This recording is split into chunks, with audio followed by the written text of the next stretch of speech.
Hey everyone, this is Hope from Pros Before Bros coming in for my first ever Tag Tuesday. I think that's what you kids call it nowadays. So I got this idea of doing my first Tag Tuesday. Sorry, I'm grabbing my notebook and kind of spacey right now. Let's try this one more time. So I got the idea of doing Tag Tuesday. One, because I was watching a video of Natasha's from My Reading is Odd. I'm not sure if you guys are familiar with her booktube channel, but she's awesome. She has crazy color hair, and her Stephen King book collection is mesmerizing, and she's an incredible booktuber, and I admire her greatly. And I was watching one of her videos, and she had this video that she posted back in January, and it was a tag that was called Anything But Books tag. I don't know who the originator was on it, so I apologize for that, but I did get the idea from Natasha. And the Anything But Books tag, if I could talk, that'd be awesome, is essentially about anything but books. So I thought there's a couple reasons why I wanted to do this video. Sorry, you guys, get situated here in my chair. There's a couple reasons why I wanted to do this video. One is, since I'm new to the community, I haven't had really a opportunity to talk to anybody. Only a select few have I had some sort of interaction with, and it's great. So I love it. I need to get myself out there. And I thought, what better way than tell you guys things about me that won't necessarily come through on a booktube vlog or anything like that. So that's the first reason. The second reason is I really wanted to do a booktube video that wasn't about booktube. That sounds a little bit weird, but I guess I wanted to do a video that wasn't about books. And the reason why is I've been having my own personal dilemma with booktube depression. I've heard people on the booktube community say that they do get that depression every once in a while, where they aren't sure if they really have any purpose in the community. God, I hate having these kind of conversations, but backstory on me: I have depression, I have anxiety. I've struggled with it for pretty much all my life, probably since I was 6 years old. So everything that I do, I over criticize myself on, and I think this is crap. You're not any good. Nobody wants to even mess with you, and it unfortunately it's starting to resonate a little bit. And I'm trying to find things to do to kind of take my mind off of it. And I thought doing a tag that wasn't affiliated with books might help me a little bit. It might just kind of break the ice and get me out there. And I know that I stutter for one thing, and I know that I say a lot. And I think it's just because I'm socially awkward. So, what's a good way to break that social awkwardness is just jump in here, make another video, and maybe just relax and just kind of tell you guys who I am. That way, you know who I am as a person. So, yeah, that's where this tag came from. So, we really want to give some props out to Natasha for the tag. Like I said, her YouTube channel or booktube channel is My Reading is Odd. Just look for a girl with either bright orange hair or neon yellow hair, and you'll find her in a heartbeat. She's amazing. I'll also try to tag her down here, or put her link down here in the description box. That way, you guys could go meet her. Like I said, she's an awesome YouTuber, and I just adore her. So, without further ado, we'll just jump right in here, okay? So, first question was, name a cartoon or cartoons that you love right now. Um, so one cartoon that I like right now is Bob's Burgers. I like to tell people that my spirit animal is Louise. I like Louise because she's just snarky. She is witty and just does not care what anybody thinks of her. The OG badass with bunny ears, pink bunny ears, and I love that about her. So that's one cartoon. The other cartoon I'm going to get all nostalgic on you guys is Jem and the Holograms. No, not the shitty 2016 movie. No, not even Kesha could save that beast. I'm talking about the OG cartoon series from the 1980s, Jem and the Holograms. If you guys aren't familiar with it, look it up on Netflix. I believe it's still out there on Netflix. Anyhow, that's my spirit animal too. I love Jem and the Holograms. All right, question 2. What is your favorite song right now? So I like to listen to all kinds of music. So it's really hard to to pin down the one particular song that I absolutely love. I can tell you right now that I'm listening to a lot of oldies. It's something about the fall that I just love to listen to. The 60s and the 70s. That's like my jam during the fall season. I've been listening to a lot of the Hollies lately. Look Through Any Window is one particular song that pops into my head. I've been listening to a lot of Badfinger. Let's see, Small Faces. Itchy Park. What's another one? Basically anything by the Beatles. I could sit and listen to the Revolver by the Beatles for like hours. No judgment for me. So, and of course the Rolling Stones. Anything 60s, I love it. I'll listen to it. And my mom always says I'm an old soul when it comes to that. That's the music that I absolutely love. Motown, I'm on it. I love Motown. So, yeah. So no particular song, just a genre. What can I do for hours that isn't reading? So one thing that I like to do is watch a lot of YouTube. And most of the time when I'm watching YouTube, I'm looking up documentaries. So I'll be looking up documentaries ranging from historical events to true crime. I love anything true crime. I'm obsessed with researching cold cases. I'll get on Reddit and spend hours on there reading about the cold cases and trying to piece things together and just doing my research. That's one thing that I absolutely love to do. So either watching documentaries ranging from historical events to true crime or pretending to be a detective of sorts on Reddit. It could be either one.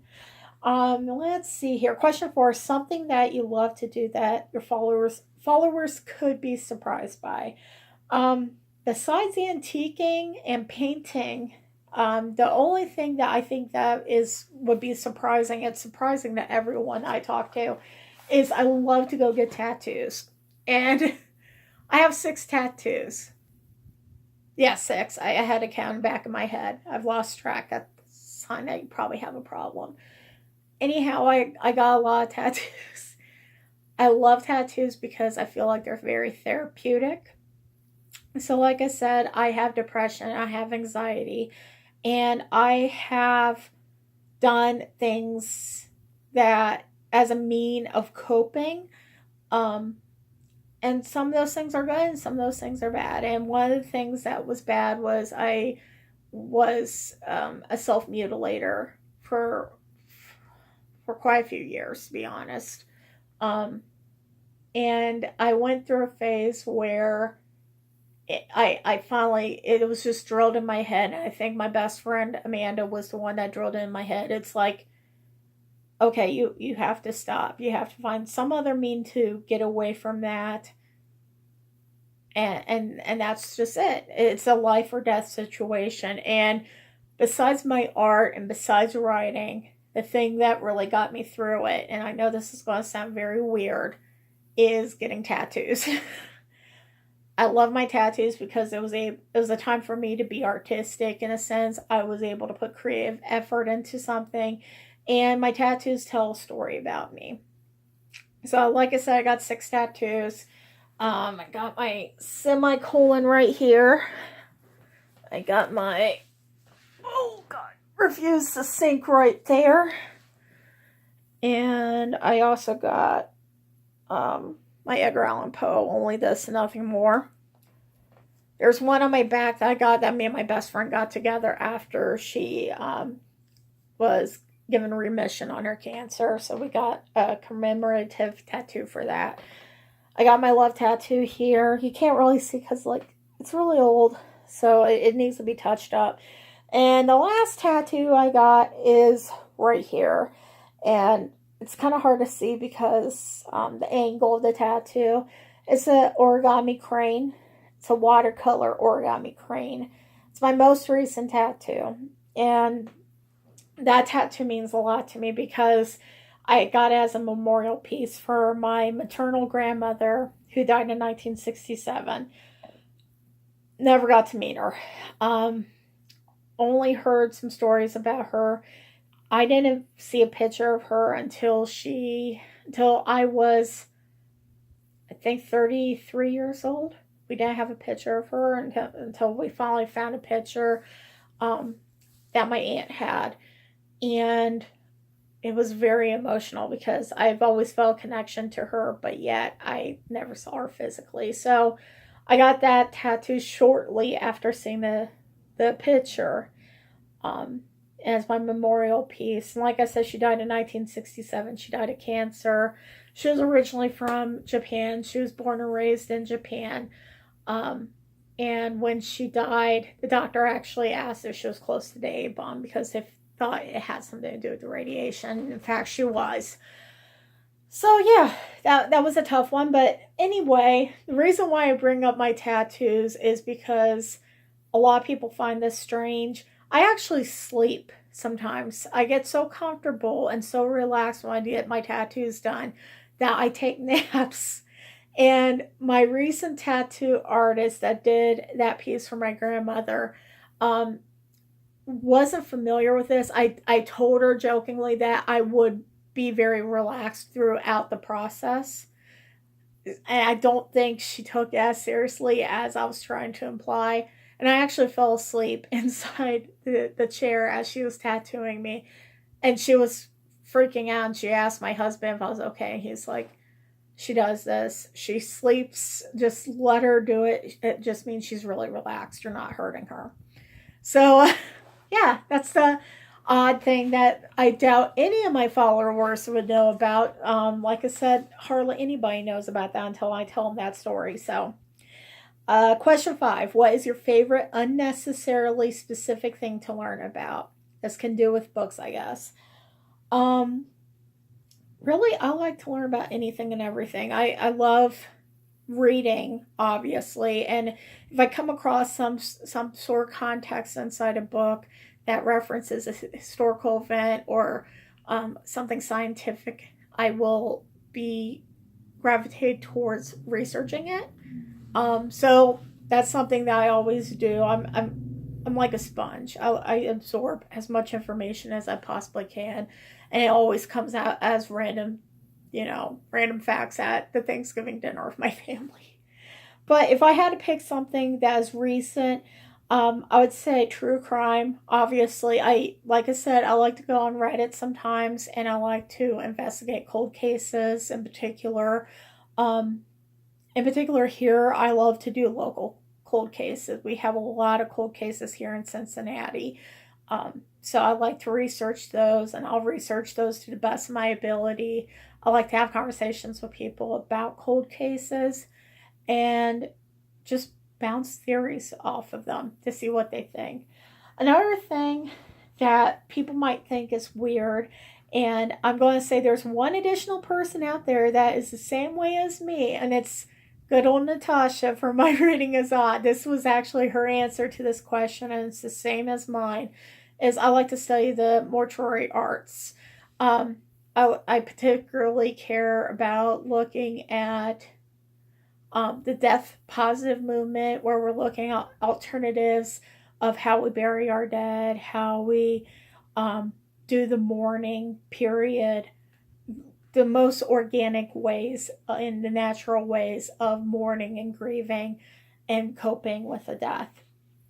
And that's something that I've always had interest in. At one point, I was thinking about going to mortuary school, and I decided to go a different career path, because I just didn't want to have to explain my profession at Thanksgiving dinner to any of my very conservative relatives. So that's what happened. I'm still actually looking into possibly doing that sometime in the future.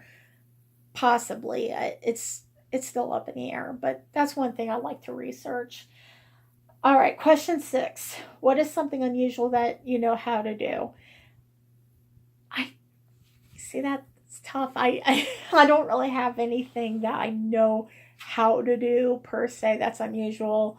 I guess one thing I could bring up is a habit that I've had ever since I was a child, and that's reading or writing and being able to listen to music or audiobook or even a TV show as I'm doing so, and being able to actually um, obtain that information still and be able to keep it in the back of my head.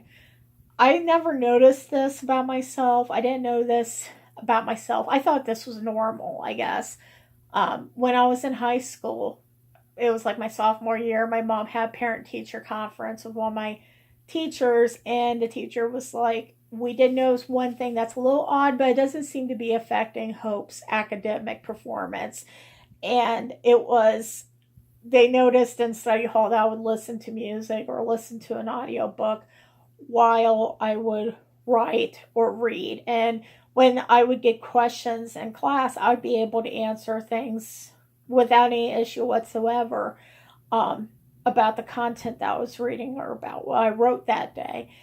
And they felt that was just the strangest thing because I could be talking to them about lyrics or a passage I heard inside the audio book, but also talk to them at the same time about what I had read or what I wrote that day.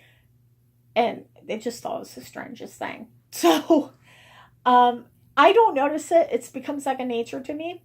And it's funny that it's coming up again because it was in one of my other videos that one of the wonderful people that commented, and I wish I could remember her name.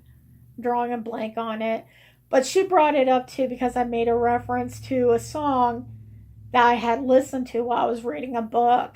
And she was like, that's just crazy. You listen to music and you're able to retain it while you're reading, and it's, to me, it's just second nature. I don't know. It's just something I've always done. So yeah, that's the only thing I could say that is unusual that I do.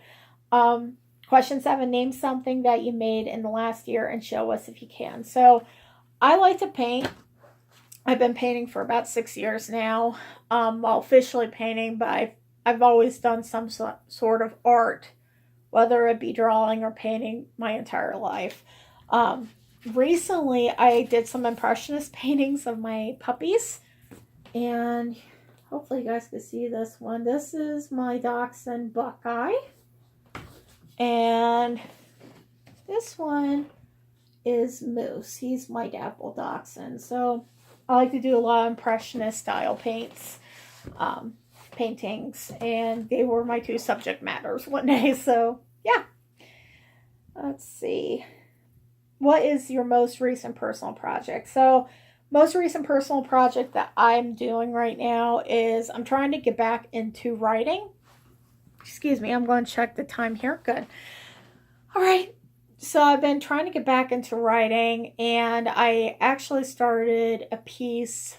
It's a period piece that I dreamt about. I've been having a series of dreams about this storyline for several years now, and finally I decided I was going to just sit down and try to write it. So I did. And I'm not going to go into details about it because I'm not at that stage where I'm comfortable about doing that just yet. My anxiety is just a little bit out there right now. But I am working on a story. I don't know if it's going to be a short story. I don't know if it's going to turn out to be a full-blown novel, or if it's just going to be something that is a rambling in my notebook. But it's something. So, all right, question 9. Tell us something that you think about often, maybe as you stare out the windows. Um, if I'm staring out the windows, or if I'm riding in the metro bus or in a cab, or just if I'm out in public in general, the thing that I usually do is I just simply observe. So I have a notebook with me, and that's when I get my best short stories or best subject matters, is just observing interactions that are happening between people or events that's happening. So that's what I usually think about, when I'm observing. I just think about, how can I get this in a story? Is it something that's relevant for a story? So, question 10, give us something that's your favorite, but make it something oddly specific. So, oddly specific, my favorite thing to do is go either into an automotive store, an auto garage, or go to Home Depot. And the reason why is the smells of wood, the smells of motor oil, the smells of gasoline. It always reminds me of my grandpa, who I was really, really close with, um, up to his death. He died very unexpectedly when I was in high school, and I had so much depression because of that. But whenever I smell those smells, it makes me feel like I'm home. It makes me feel like I'm closer to him. So I like to go to the Home Depot any day when I'm really depressed and just take in the smells, and I'm immediately back home. So that's one thing. Um, Last question. Say the first thing that pops in your head. First thing that pops in my head is, oh my God, I am so sorry that I talked this long. um, I hope I didn't scare you guys away. Like I said, the reason why I wanted to do this video is I really wanted to kind of get back to why I wanted to do a video to start with, why I wanted to have a channel. I've been having a lot of second thoughts whether doing this channel is the right thing for me to do, or if I'm wasting time. I really want this to work, and I feel like sometimes I'm failing at that. So I'm hoping I'm not. And yeah, I'm just kind of hoping I get a chance at this. So yeah, that's all I really got. Thank you so much for tuning in. And if you have feedback, questions, comments, please feel free to put them below. Otherwise, thank you so much, Natasha, for My Reading is Odd, for the awesome tag subject. It was fun to do. And yeah, thank you so much to everybody that's been commenting. I wish I meant to write down a list of people so I could personally thank each and every one of you. I'll probably end up doing that this week. But thank you so much for your feedback and your continued support. And I just hope that I get over this slump. All right. Thank you so much, guys. Have a good night.